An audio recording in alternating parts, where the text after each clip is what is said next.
जरा सोचो, तुम्हारे पास ऐसी पावर हो जिससे तुम किसी का भी दिमाग कंट्रोल कर सको। उनके इमोशंस, उनकी सोच, यहाँ तक कि उनका अगला फैसला भी सब तुम्हारे हाथों में हो।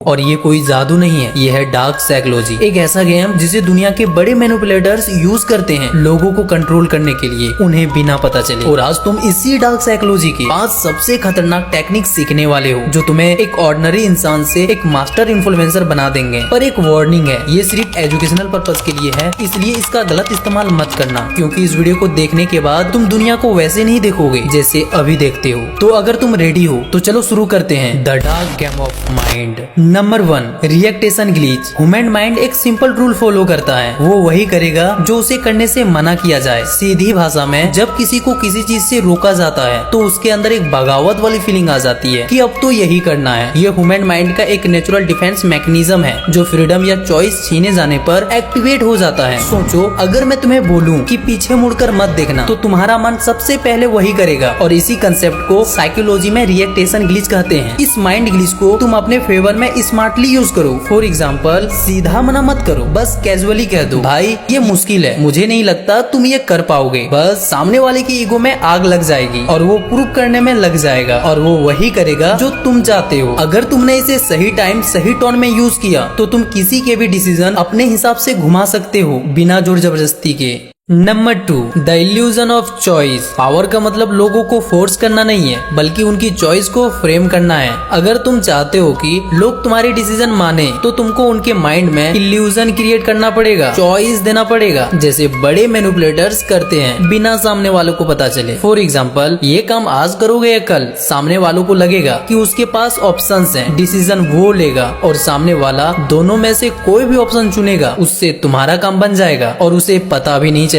यही ट्रिक लीडर्स, पॉलिटिशियन ज्यादातर यूज करते हैं। वो कभी कंट्रोल डायरेक्टली नहीं करते हैं, वो लोगों को बस ये फील कराते हैं कि डिसीजन तुम्हारा है, जबकि पूरा गेम उनका होता है। Number 3, the guilty trap. Guilt एक ऐसा इमोशन है जो इंसान को मजबूर कर देता है, कभी एक्शन लेने के लिए तो कभी झुकने के लिए। और मजेदार की बात तो ये है, लोग जबरदस्ती करने पर तो रिएक्ट नहीं करते, लेकिन गिल्ट फील हो जाए तो खुद ही बदलने लगते हैं। जरा सोचो, तुम्हारा एक दोस्त बार बार तुमसे मिलने का प्रॉमिस करता है, लेकिन हर बार अवॉइड कर देता है। अगर तुम उसे सीधा बोलो तुम कभी टाइम नहीं निकालते, तो हो सकता है वो तुमसे दूर हो जाए। लेकिन अगर तुम क्लाइमली बोलो, मैं समझ सकता हूँ, अगर मैं भी इम्पोर्टेंट होता तो शायद तुम मेरे लिए टाइम निकाल लेते। बस ये सुनते ही उसके अंदर गिल्ट आ जाएगा, उसे लगेगा उसने तुम्हारे इमोशंस को हर्ट किया है, और अब वो खुद ही कनेक्ट करने की कोशिश करेगा, खुद ही एक्सप्लेन करेगा और खुद ही माफी मांगेगा। यही है गिल्टी ट्रैप का मैजिक। तुमने फोर्स नहीं किया, बस एक इमोशनल मिरर उसके सामने रख दिया और उसने उसमें अपना गिल्ट देख लिया।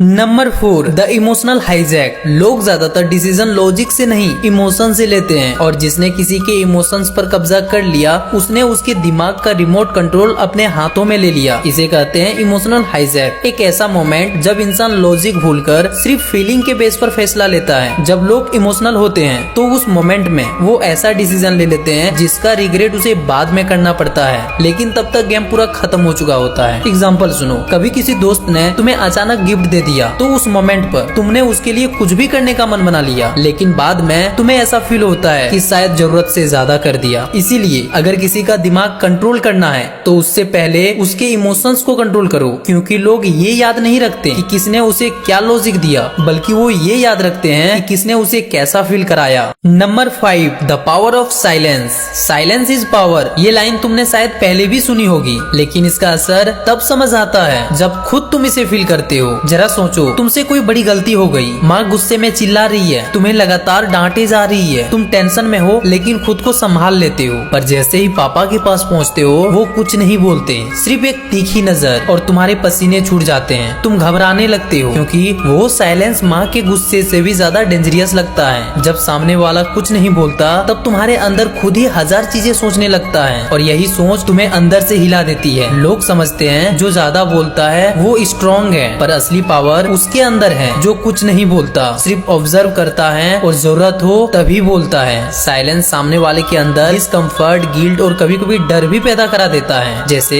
अगर तुम्हें अपने दोस्त से कुछ सच निकलवाना है तो सिर्फ एक लाइन बोलो, मुझे सब पता है, और चुप हो जाओ। जितनी देर तक तुम चुप रहोगे उतनी ही एंजाइटी बढ़ेगी। वो अनकंफर्टेबल फील करेगा और उसे लगेगा कि उसका झूठ पकड़ा जा चुका है और वो सच बोल देगा। एक बात हमेशा याद रखना, जब सब बोल रहे हो तब तुम्हें चुप रहना है, और जब तुम बोलो तो तुम्हारे हर एक शब्दों में वजन होना चाहिए। साइलेंस तुम्हारी प्रेजेंस को पावरफुल बनाता है और लोग तुम्हें सीरियस लेने लगते हैं। अगर तुम इन सारे ट्रिक को सही से इस्तेमाल करना सीख गए तो तुम किसी को भी डीपली इन्फ्लुएंस कर सकते हो। और अब तुम मुझे बताओ कौन सा ट्रिक तुम्हें सबसे ज्यादा पसंद आया। और हाँ, चैनल को सब्सक्राइब करना मत भूलना, वरना बहुत कुछ मिस कर दोगे।